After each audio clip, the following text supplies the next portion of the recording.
Hello दोस्तों, राधे राधे। आज मैं कुछ रामायण जी की महिमा का वर्णन करना चाहती हूँ। जो रामायण के कहने सुनने वाले हैं उनके स्थान में कभी भूल कर भी मत जाओ। जब कपि ने हमसे ऐसी सौगंध कराई तब महाराज हम छूटे। ये सुनकर यमराज बहुत घबरा गए और निकट बुलाकर दूतों को समझाया, जहाँ जहाँ भगवान के नाम रूप गुण की कथा होती है उस धाम की तुम फेरी मत न करना। तुम अजामिल की कथा स्मरण करो और कुछ मन में मत लाओ कि वह नाम से ही तर गया। अजामिल महापापी था। मरते समय यमदूत को देख भय पा अपने पुत्र नारायण नाम वाले को उसने पुकारा। उसी नाम के पुण्य से भगवान के पार्षद वैकुंठ को ले गए। दूत यह वाणी सुनकर थक रहे और बोले,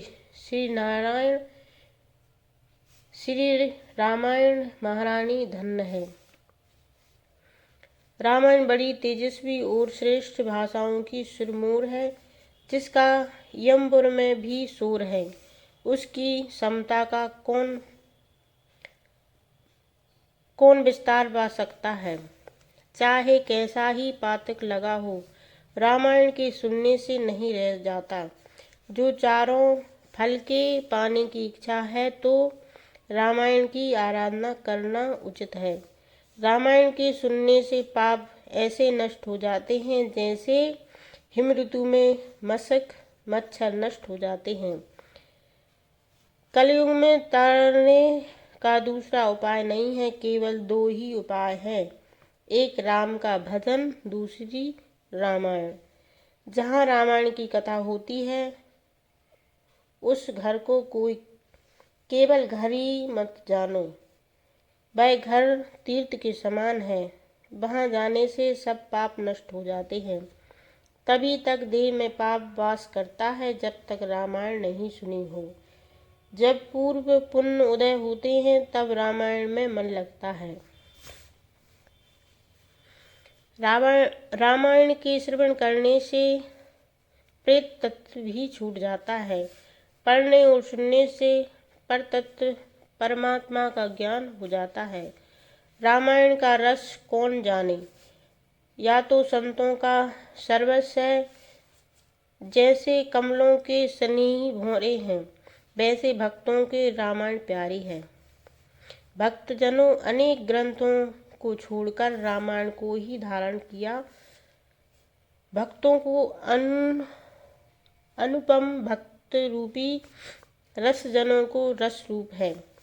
तुलसीदास जी ने ज्ञानियों को रामायण ज्ञान रूप है, तारण तरण रूप कहा है। संसार काम क्रोध रूपी रोग के बस है, उसकी औषधि रामायण ही है। जिसका रामायण में प्रेम नहीं वह जीवित ही मृतक है। जिसको रामायण प्यारी है वही उसका जगत में जन्म प्यारी नहीं है, उसका जगत में जन्म वृथा है। इस रामायण की अमृत कथा का जो स्वाद नहीं लेते हैं उनको पूरा निशाचर जानना उचित है। अब इस रामायण के सुनने की विधि कहते हैं, जो सनत कुमार से नारद जी ने कही। जो मनुष्य से विधान से सुनते हैं वे निश्चय मुक्ति को प्राप्त हो जाते हैं।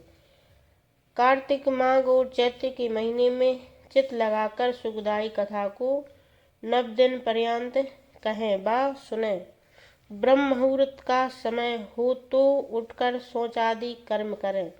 2 घड़ी रात शेष रहे उठें।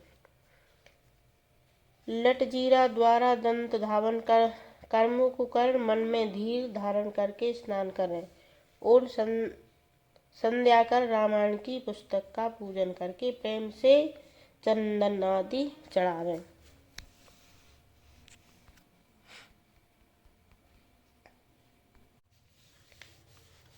ओम नमो नारायण ये मंत्र पढ़कर 3 आहुति दे होम करें तो निश्चय ही मन वचन कर्म कृत सब पाप छूट जाते हैं।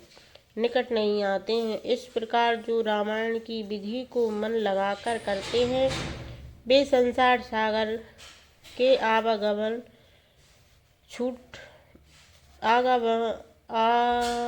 आवागमन दुख मिटाकर राम धाम को प्राप्त होते हैं।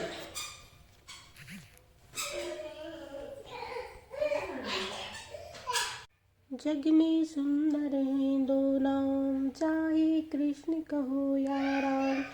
बोलो राम राम राम, बोलो राम।